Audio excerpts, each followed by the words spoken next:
All right, I want to do a little video on this Stainless Works 3-inch exhaust for 68 Chevelle.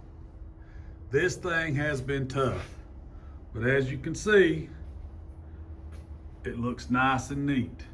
X-pipe, 3-inch exhaust, all stainless. So this Chevelle has been here a while. We've had a lot of trouble. New engine, transmission's been rebuilt, new Boss Hog converter out of Alabama. And then we had this 3-inch exhaust that needed to be put on. Well, it has fought us left and right because it's a slip fit and it's 3-inch and it's big, it's tight under here. It will fit, but it's tight. So let me show you what you're gonna have to do unless you're gonna buy their headers. Their headers at Stainless Works is $1,900 and this exhaust is made to slip fit on it. So what we done was cut the collector end off that your gasket seals off to on a regular set of regular exhaust. Cut 8 inches out of this because these are 24-inch mufflers and they will fit and they do sound good, but they are big. So we cut 8 inches out of each side, cut the end of the header off, slid it over. We're gonna have to break it back all apart and put the red silicone, high temp silicone in between the joints. This here is a ball joint or some type of joint. I don't know the correct name to it. You can correct me down in the comments. Slip fit, everything else slip fits in. Okay, the hard part on the slip fit is back here at the back, your tail panel is supposed to be, or your tailpipe is supposed to be parallel with the frame coming out. Well, you can see that it is TIT North Carolina tight up in there with 3-inch exhaust. We are clearing everywhere, but we did change the shocks over to regular shocks because the air shocks wasn't being used. He's already thrown those away. They were big. You know how big air shocks are. It is close right there, but it is not touching. But I'll probably take and put just a small dent in it just to help me out. The slip fit design is nice for taking on and off, but it's aggravating as far as getting it together because you want the joints to stay tight enough that it will stay up but not move. And you want it to move, but you don't want it to move on its own, if that makes sense. Because this thing has got a joint here, 1, 2, 3, 4, 5, 6. A total of 12 different spots to move while you're trying to get the tailpipes and stuff right. And that makes it tough. But we got it. You can do it too. Just have in your mind that if you're gonna buy a 3-inch exhaust that goes on slip fit headers, but you don't want to pay for the slip fit headers, you're gonna have to think outside the box, cut and fabricate. So what we done is we come off of the headers. We knew that we were gonna have to cut 8 inches because of the big mufflers. So what we done is we got started, after we got that figured out, we started off of here and got the X-pipe centered with the drive shaft. Because if you don't,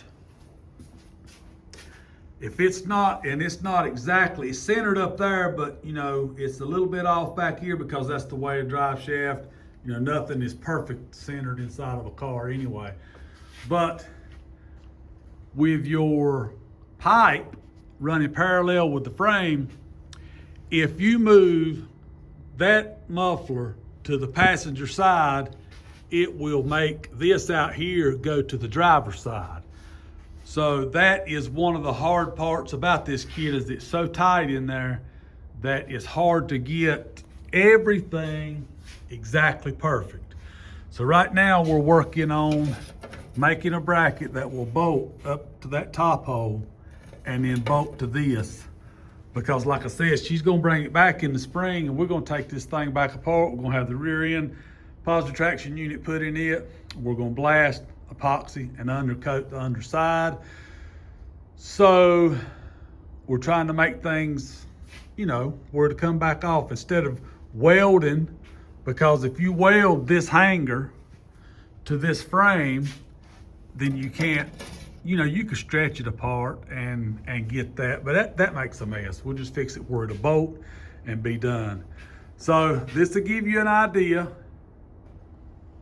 of what it looks like, and everything is, I mean, it actually looks good, considering what we've had to do. So keep your fabrication hat on if you're gonna go with a 3-inch exhaust on a 68 Chevelle.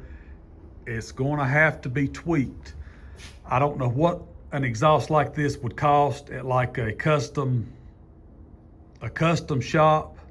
I done one on her dad's 64 Fairlane. It's a 2.5, all custom cut and TIG welded, and it was expensive, but it works. You know, it was gonna be hard to take it to a shop and get it run out like he wanted it. But this here is a pretty good kit, and it sounds really good. I'll show you in the end. All right, this baby is DONE done. Go back through with the impactor, tighten everything up. Tailpipes are on. Pipes coming over the rear end look symmetrical. We got clearance. We got bracket made up in there with the dirt daubers. So, stainless works. Turned out pretty doggone good. Red RTV, heat treated, reeded. Just gotta cinch it all down and make it all right. That's it. Exhaust is done.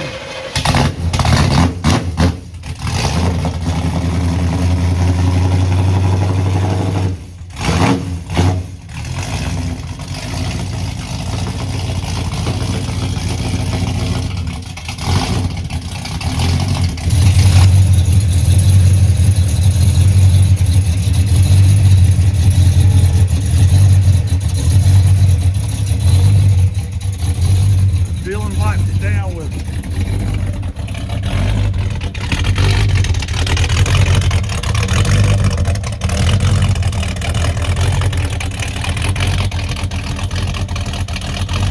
Hood's back on it.